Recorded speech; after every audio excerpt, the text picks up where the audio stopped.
इस कार्यक्रम के प्रसारण पुण्यार्जक हैं श्री राजेंद्र प्रसाद जैन, श्रीमती ममता जैन, श्री प्रशांत जैन, श्रीमती दिव्या जैन, पारस जैन, श्री भरत जैन, श्रीमती सौम्या जैन एवं समस्त परिवार मुंबई। आस्था के अभाव में संसारी प्राणी का जो परिभ्रमण है वह निरंतर चलता रहता है। आस्था के अभाव में कषाय की मंदता तो हो सकती है पुरुषार्थ के माध्यम से, और बिना पुरुषार्थ के भी अंतर मुहूर्त में कषाय की मंदता हो सकती है, और उसके माध्यम से भी कुछ प्रशस्त प्रकृतियों का संचय हो सकता है जिसको पुण्य प्रकृति बोलते हैं। किंतु वह पुण्य मोक्ष मार्ग में सहयोग प्रदान नहीं कर सकता। इसलिए नहीं कर सकता, उस पुण्य के पास वह योग्यता नहीं है। वस्तु तत्व की पहचान उस पुण्य के द्वारा संभव नहीं है, और वस्तुतः पुण्य उसी को घोषित किया है। आत्मगत वह परिणाम है जिस परिणाम के माध्यम से आत्मा पवित्रता का अनुभव करती है, उसका नाम पुण्य कहा है। पुनाति आत्मानं पवित्रीक्रियते यत् तत्पुण्यम, ऐसा कहा। जिन परिणामों के माध्यम से आत्मा निर्मलता का अनुभव करती है, उज्ज्वलता का अनुभव करती है, उसका नाम पुण्य कहा, और वही पुण्य मोक्ष मार्ग में सहयोग प्रदान कर सकता है। और इस प्रकार का पुण्य बिना आस्था के संभव नहीं है। ये विषय आपके सामने और आगे रखने जा रहा हूँ आगम के आधार से, बल्कि गुरुदेव ने जो प्रवचन में जो विषय दिया है उसी को एकमात्र आलंबन बना करके इस विषय को रखा जा रहा है। सम्यक दर्शन अलग वस्तु और दर्शन विशुद्धि अलग वस्तु है। सम्यक दर्शन मात्र दर्शन विशुद्धि नहीं, किंतु दर्शन विशुद्धि उसको बोलते हैं दृष्टि की निर्मलता। दृष्टि अलग वस्तु और दृष्टि की निर्मलता अलग वस्तु।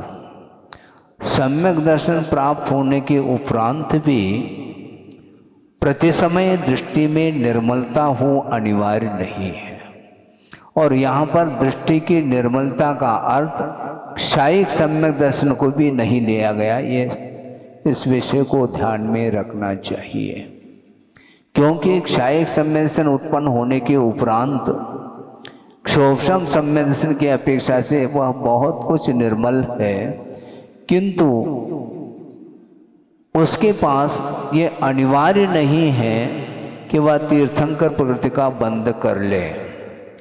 तीर्थंकर प्रकृति के बंध के योग्य जो निर्मलता है, उस निर्मलता का नाम ही दर्शन विशुद्धि कहा। और गुरुदेव का ये कहना है वह दर्शन में जो निर्मलता आती है वह तत्व चिंतन के माध्यम से आती है, ऐसा उनका कहना है। सम्यक दर्शन प्राप्त होते समय जो निर्मलता रहेगी आत्मा में, वह तत्व चिंतन के फलस्वरूप निर्मलता आती है। सम्यक दर्शन उत्पन्न होने के उपरांत भी विषय सेवन करते समय भी वह सम्यक दर्शन बरकरार बना रह सकता है। इसके उपरांत भी उस समय तीर्थंकर प्रकृति के बंध के योग्य परिणाम संभव ही नहीं। षोडश कारण भावना के माध्यम से सम्यक दर्शन में जो निर्मलता आती है उसका नाम दर्शन विशुद्धि, ऐसा कहा है।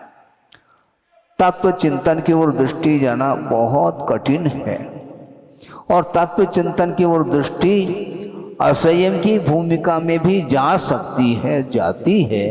इसलिए असंयम अवस्था में भी वह गृहस्थ सदगृहस्थ तीर्थंकर प्रकृति के योग्य परिणाम कर लेता है और उसके माध्यम से तीर्थंकर प्रकृति का बंध होता है।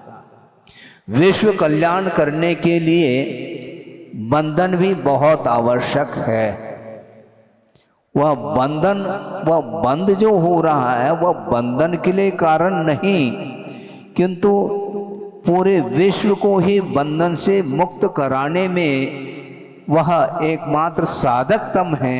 इसलिए वह बंधन नहीं किंतु बंधन से मुक्ति के लिए वह कारण बनता है। बहुत कठिन है, वहां तक दृष्टि जाना प्रत्येक जीव की वर्ष की बात नहीं, क्योंकि विरल ही जीव होते हैं जो सासे पुण्य का अर्जन करते हैं। उसके लिए उपशम भाव की आवश्यकता है। उद्रेकता के साथ सम्यक दृष्टि भी क्यों न हो, वह तीर्थंकर प्रकृति का बंध नहीं कर सकेगा, ये आगम है। समझने के लिए सबको यह ज्ञात होगा आगम के माध्यम से कि बाहुबली और भरत जी जो कि वृषभनाथ के ये पुत्र दोनों रहे, और भरत प्रथम पुत्र है, ज्येष्ठ है और अग्रज जिसको बोलते हैं, और बाहुबली अनुज है।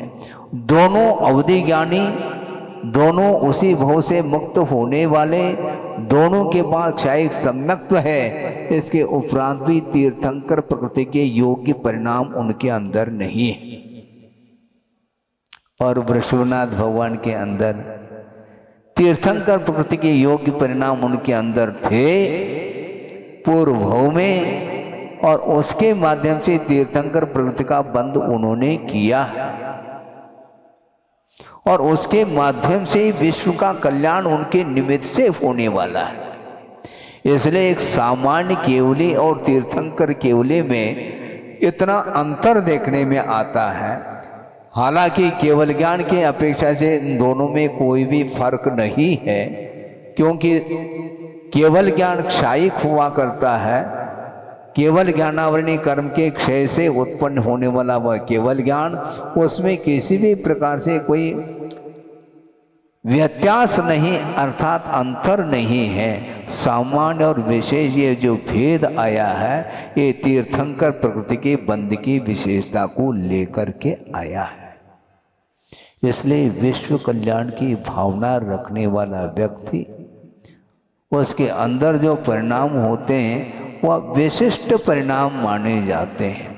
खाते पीते विशेष सेवन करते समय सम्यक दर्शन रह सकता है, किंतु उस समय सम्यक दर्शन उत्पन्न नहीं हो सकता, और जब उत्पन्न ही नहीं हो सकता तो तीर्थंकर प्रकृति के योग्य जो निर्मलतम परिणाम है वह विशेष सेवन करते समय कैसे संभव है? संभव नहीं है। इसलिए उस आत्मा की बात करो जो गर्भ में आ रहा है, लेकिन वह गर्भ में प्रवेश करने वाला है, किंतु वह गर्भ में वह अंतिम प्रवेश है, दोबारा जन्म नहीं लेगा। गर्भ कल्याणक मनाना ऐसा थोड़ी कि जिस किसी का भी जन्म होने लग जाए और पूर्व में गर्भ में तो आता ही है, तो सबका कल्याणक मनाने के लिए सोदर मोतर करके आ जाए, संभव नहीं है। चक्रवर्ती के लिए भी संभव नहीं है कल्याण, किसी के लिए संभव नहीं, सिवाय तीर्थंकर को छोड़कर। इसे सेवन करने वाला भी करने लग जाए फिर उस तीर्थंकर प्रकृति बहुत सस्ती कहलाई हो।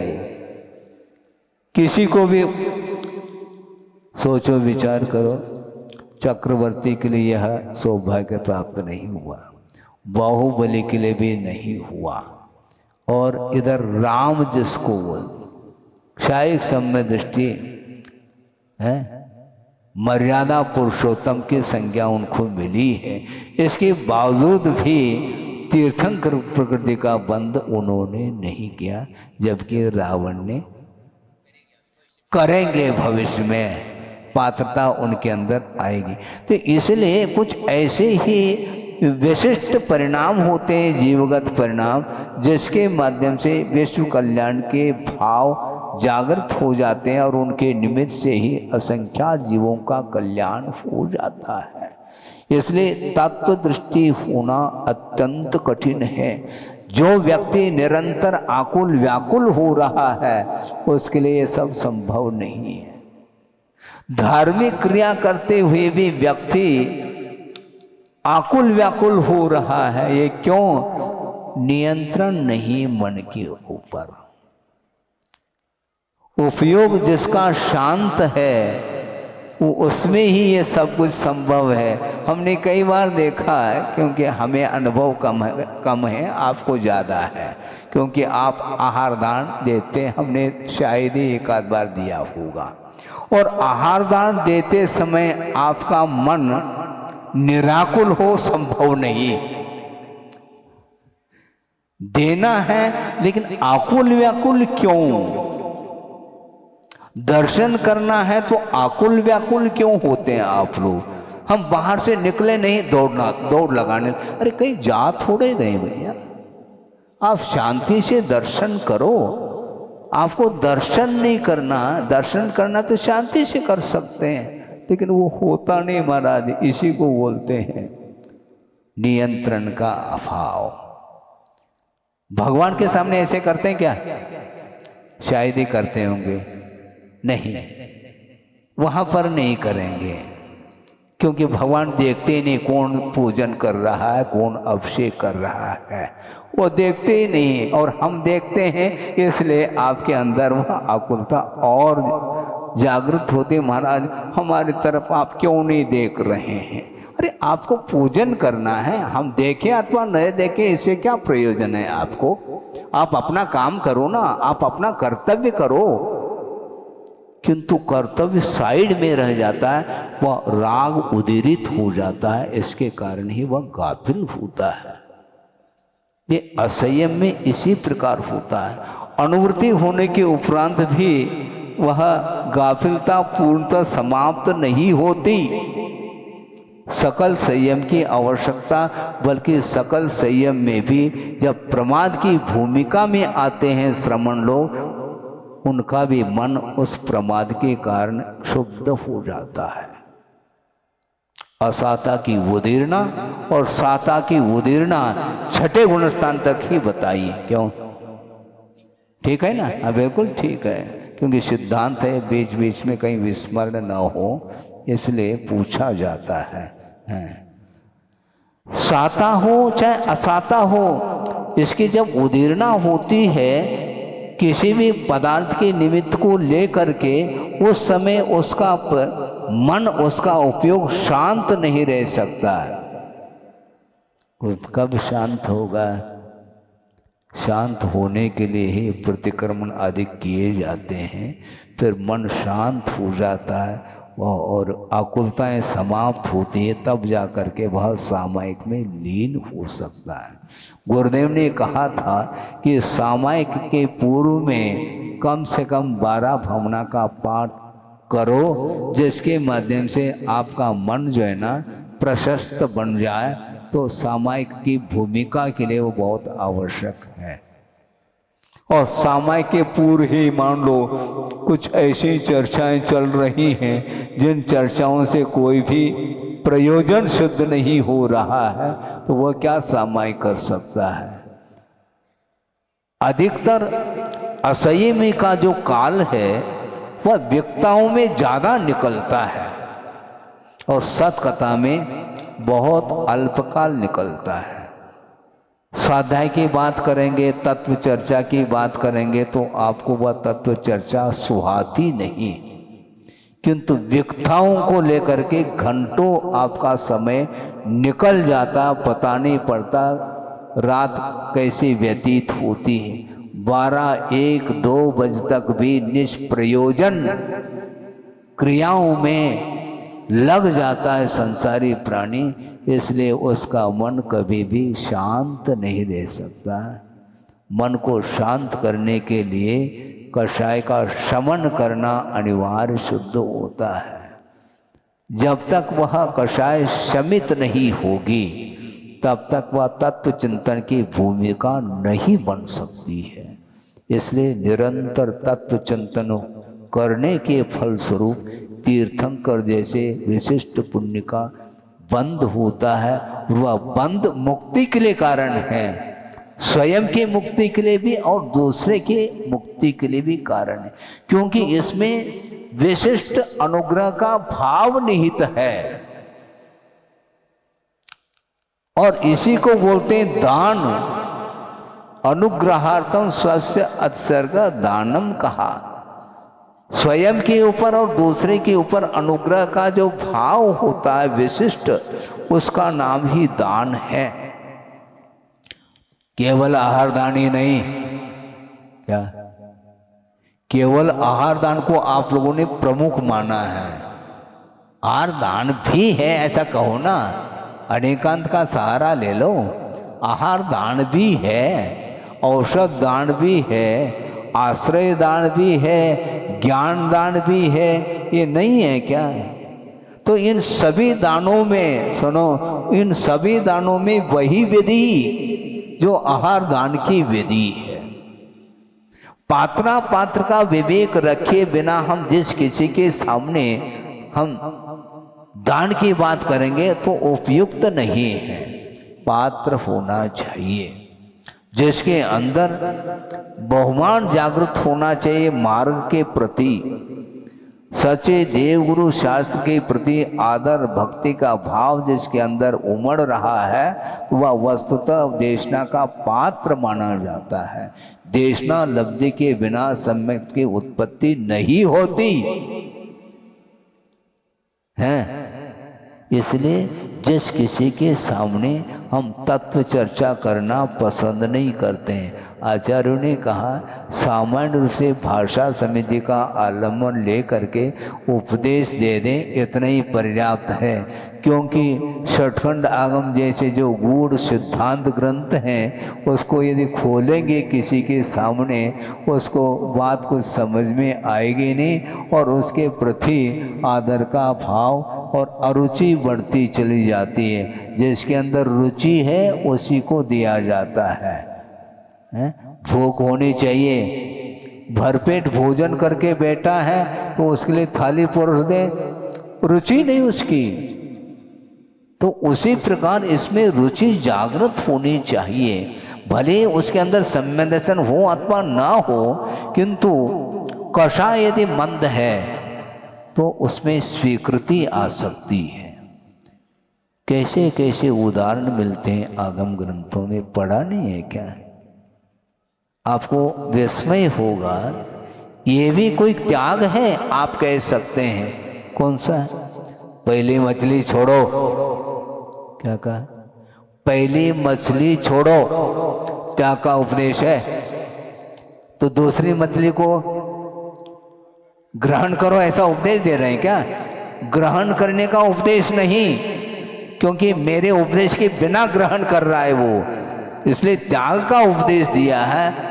देखो आचार्यों के जो विशाल दृष्टिकोण है, किस प्रकार जीव को हम संबोधित करें जिसके माध्यम से जीव का विकास हो।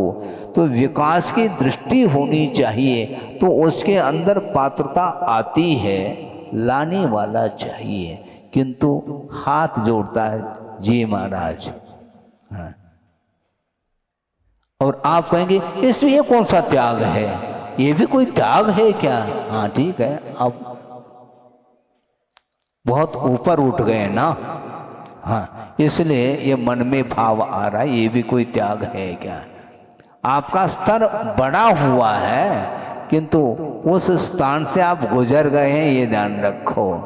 आपको जो आर्य खंड में जो उच्च कुल मिला है, उसको नहीं मिला है। वह नीच कुल में पैदा हुआ है, किंतु नीच कुल में पैदा होने के उपरांत भी यदि कषाय की मंदता है तो उसका विकास कोई भी रोक नहीं सकता। अपनी भूमिका के अनुरूप उसका विकास होता चला जाता है। इसलिए आत्मा का विकास जो होने जा रहा है, आत्मा गर्भ में के वह आत्मा गर्भ में आ रही है और गर्भ में आने के पूर्व में ही 6 महीने से भगवान की माता पिता के आंगन में रत्न वृष्टि हो रही है और किसी आंगन में नहीं। आपके आंगन में भी होने लग जाए फिर वह लाला उत्पन्न होगा आपके यहाँ तीर्थंकर, ऐसा थोड़ी संभव है, संभव नहीं। अर्थ यह है कि भगवान के माता पिता का भी कितना उत्कृष्ट पुण्य का उदय होगा, उनको छोड़ करके अन्यत्र यह रत्न वृष्टि दिखाई नहीं पड़ती। और वह कुबेर इंद्र की आज्ञा से ही रत्न वृष्टि कर रहा है।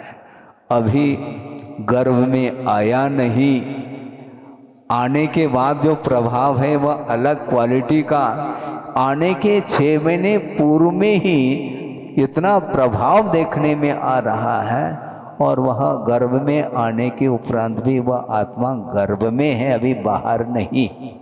बाहर आने के बाद फिर क्या चमत्कार होगा वो भी देखने को आपको मिलेगा। असंयमी है, इसके उपरांत भी उसका जो पूर्व जीवन है वह रत्नत्रय की आराधना के साथ व्यतीत किया है।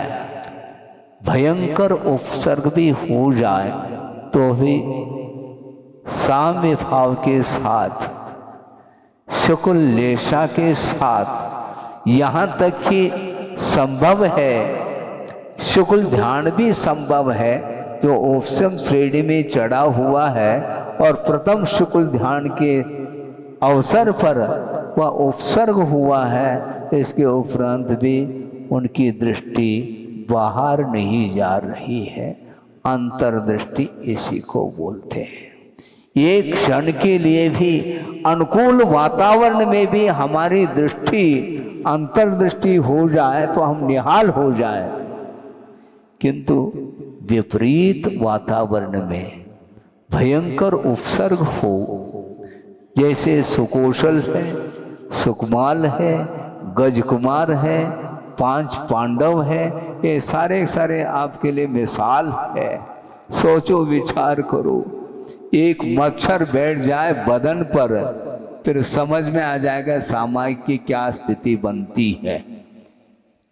सोचो विचार करो। और इस प्रकार भयंकर उपसर्ग होने के उपरांत भी उनकी दृष्टि बाहर की ओर नहीं गई, इसको बोलते हैं संयम। और इसके फलस्वरूप उनका वहां पर उत्पन्न होना हो रहा है। कहाँ पर? सर्वार सिद्धि में उत्पन्न हुए। वृषभनाथ भगवान बाद में बनेंगे, अभी तो तीर्थंकर प्रकृति का बंद कर लिया और रत्नत्रय के साथ बंद करके वहां पर पहुंचे हैं जहां पर 33 सागर की आयु है। और 33 सागर की आयु इतनी दीर्घ जो जीवन है वह केवल शुक्ल लेशा के साथ और तत्व चिंतन के अलावा और कुछ नहीं किया। वहाँ पर एक क्षण के लिए भी वासना जागृत नहीं होती, बल्कि मन संबंधी भी वासना वहाँ पर संभव नहीं, ये आगमकार कह रहे हैं। इसके उपरांत भी वहाँ पर आचार्य ये कहना चाहते हैं, वहाँ पर सब कुछ अनुकूलता है और अनुकूलता में समता की परीक्षा नहीं हो सकती। महाराज वहाँ पर 33 सागर तक शुक्लेशा है, द्वादशांग की पार्टी है, क्षय सम्यक भी रह सकता है, ये सब कुछ ठीक है। इसके उपरांत में साम्य भाव वहाँ पर संभव नहीं, क्योंकि समता की परीक्षा विषमता है। विषमता में समता की परीक्षा होती है, अनुकूलता में समता की परीक्षा संभव ही नहीं। बहुत कठिन काम है, इसलिए वहाँ पर संयम नहीं हो सकता। सम्यक दर्शन को साथ लेकर के गया है, पूर्व में संयम की आराधना करके वहाँ पर उत्पन्न हुआ है और वहाँ पर द्वादशांग के पार्टी होने के कारण निरंतर तत्व चिंतन में वो लीन है। इसके बावजूद भी और शुक्ल लेशा है इसके उपरांत भी कषाय की तीव्रता बिल्कुल नहीं, मंद कषाय का उदय चल रहा है। इसके उपरांत भी देह संयम के योग्य परिणाम नहीं हो सकते। सकल संयम की तो बात दूर दूर की बात हो गई। तो ये क्यों नहीं? संयम का अर्थ होता है नियंत्रण, और नियंत्रण का अर्थ जहाँ पर सब कुछ अनुकूलता है वहाँ क्या नियंत्रण की बात करते हैं, जहाँ पर प्रतिकूलता है वहाँ पर नियंत्रण की बात करते हैं, वही उसी का नाम संयम है। इसलिए संयम के लिए मनुष्य जीवन को प्राप्त करना अनिवार्य सिद्ध होता है। एक बार गुरुदेव ने तुलना की, उसको सुन करके हमें भी आश्चर्य साफ हुआ। आश्चर्य होना नहीं चाहिए कि तो उस एंगल से जब तक नहीं सोचेंगे तब तक वह विस्मय के लिए कारण ही सिद्ध होता है। उनका ये कहना था गुरुदेव का, वहाँ पर सर्वा सिद्धि में रहने वाले जो अहमेंद्र है वो क्षायिक सम्यक दर्शन होने के उपरांत भी वहाँ पर अविरत सम्यक दृष्टि है, अनुवृत्ति नहीं। और यहाँ पर कहाँ पर कर्म भूमि का जो जीव है, तिर्यंच गति का जीव पशु, उसके अंदर अनुवृत्त के भाव जागृत हो सकते हैं और पंचम गुण स्थानवर्ती वह श्रावक माना जाता है।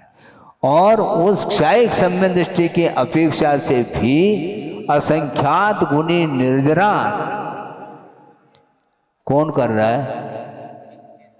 पंचम गुण स्थानवर्ती देश संयमी कर रहा है। इसको बोलते हैं संयम। कंट्रोल रखो। मन बहुत असंतुलित रहता है, वो रहेगा। वो विपरीत वातावरण में जब हम रहते हैं तो उन पदार्थों का प्रभाव पड़ता है, किंतु पड़े अनिवार्य नहीं। हमारी दृष्टि जब तक दोषपूर्ण रहेगी तब तक वह वस्तु का प्रभाव आपके ऊपर, उपयोग के ऊपर पड़ेगा। उसके कारण ही हमारा मन संतुलित नहीं रह पाता। मन को नियंत्रण में रहना खेल नहीं है। सोचो, विचार करो, तत्व चिंतन के बिना तीर्थंकर प्रकृति का बंध नहीं होता। इसी को बोलते हैं निर्मल दृष्टि।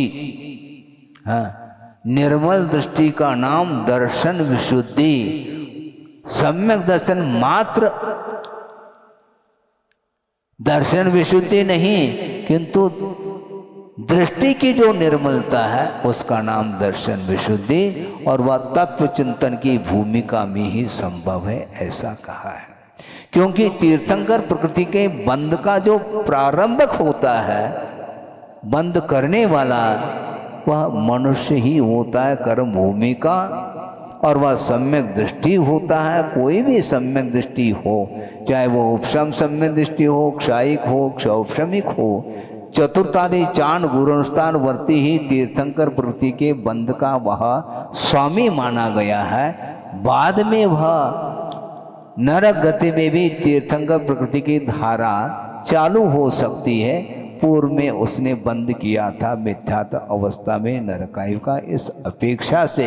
किंतु ऐसा कोई भी मिथ्या दृष्टि नारकी नहीं है कि वहीं पर सम्यक दर्शन प्राप्त करके तीर्थंकर प्रकृति का बंध प्रारंभ करने लग जाए।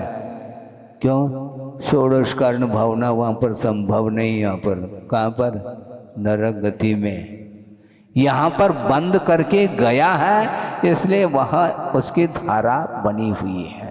प्रारंभ करने की अपेक्षा से यहाँ पर दर्शन विशुद्धि के जो भाव है, षोडश कारण भाव, वह प्रारंभ में आवश्यक है।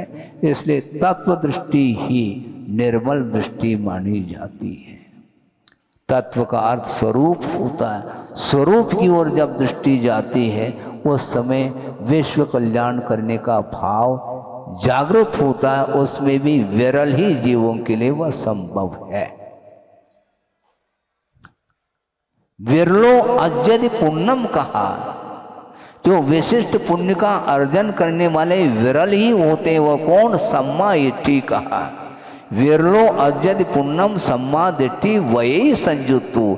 व्रत से जो संयुक्त होता है, देशव्रति अथवा महाव्रति से युक्त होता हुआ जो सम्यक दृष्टि है, ऐसे विरल ही सम्यक दृष्टि पुण्य का अर्जन करते हैं। वो समभावी जुदो कहा, उपशम भाव से युक्त होता हुआ।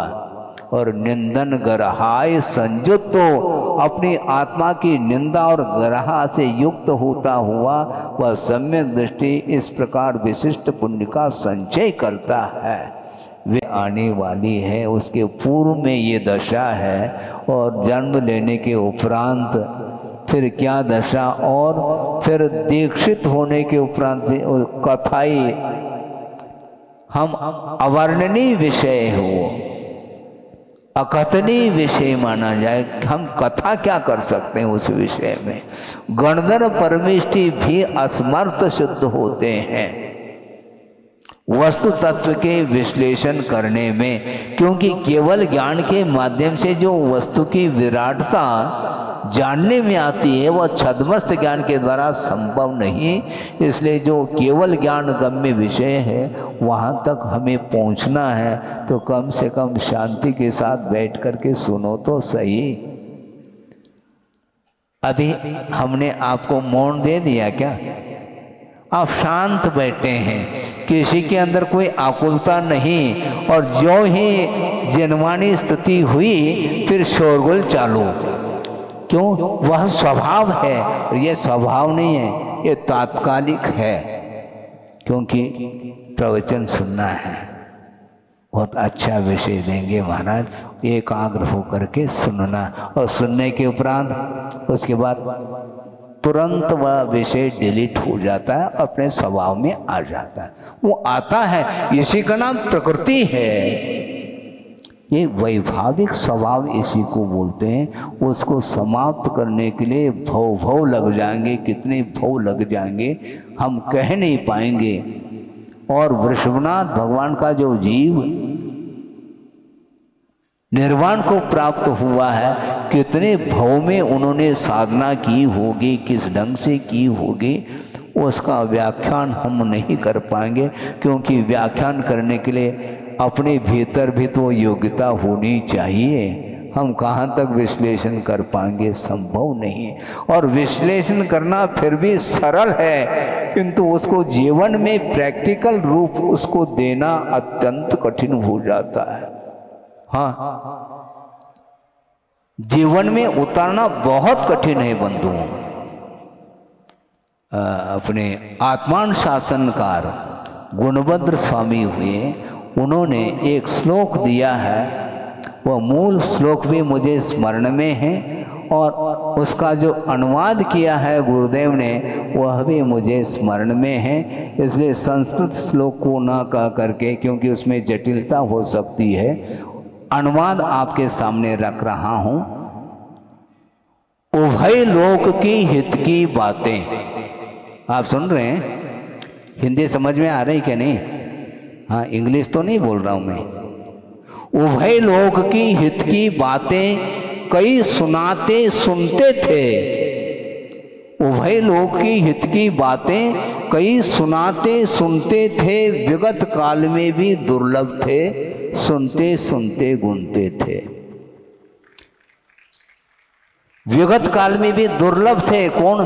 सुनते हुए जो गुनने वाले यानी अनुकरण करने वालों की संख्या भी विगत काल में भी वह दुर्लभ थे। वो इसलिए उभय लोक की हित की बातें कई सुनाते सुनते थे, विगत काल में भी दुर्लभ थे, सुनते सुनते गुनते थे। धर्म सुनाता कौन सुने अब? धर्म सुनाता कौन सुने अब? वे भी दुर्लभ विरल मिले, वे भी दुर्लभ विरल मिले, और हित पथ पर चलने वाले तो ईद चंद्र सम विरल खिले, ऐसा कहा। आज वर्तमान में भी बोलने वालों की संख्या कम नहीं। वक्ता बहुत मिल सकते हैं, किंतु अनुकरण करने वालों की संख्या किस प्रकार है? ईद का चंद्रमा वो दिखाई नहीं पड़ता, बहुत वह विरल होता है। मतलब दूज का चंद्रमा कौन सा? कृष्ण पक्ष का क्या शुक्ल पक्ष का?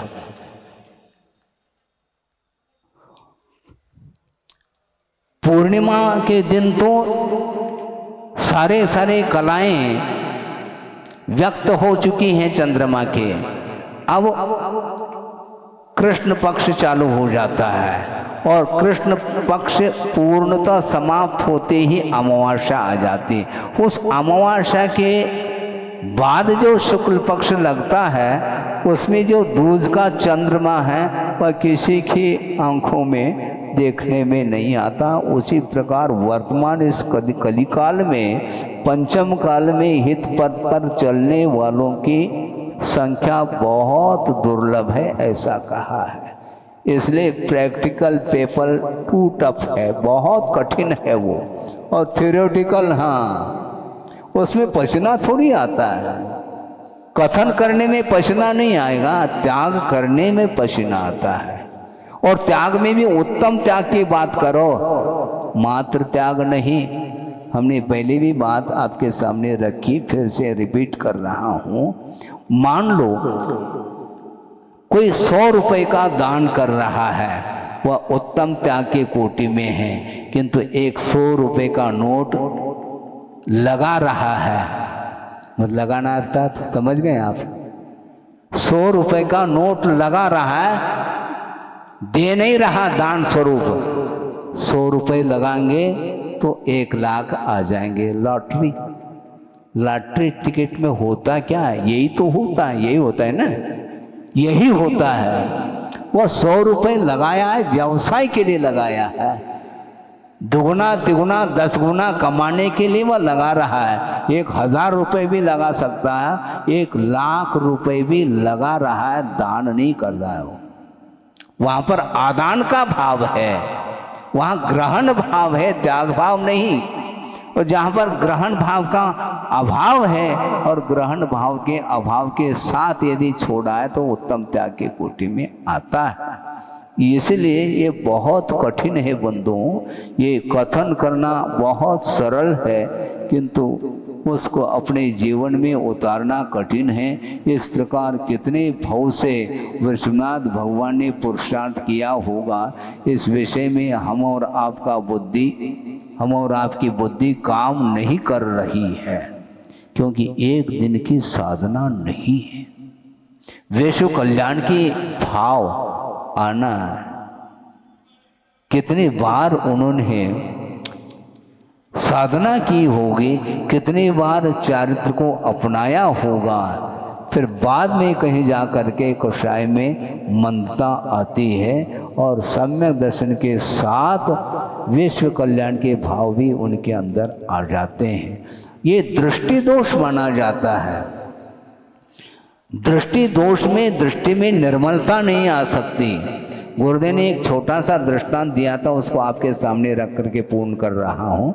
समय हो रहा है और विलंब से ही प्रारंभ किया था। अहिंसा परमो धर्म की जय। बोधि समाधि परिणाम शुद्धि स्वात्मोपलब्धि शिव शोक सिद्धि चिंतामणिम चिंतित वस्तुदाने वाम वंद मानस्य ममास्तु देवी। परम पूजाचार्य गुरुवर श्री विद्यासागर जी मुनि महाराज की जय।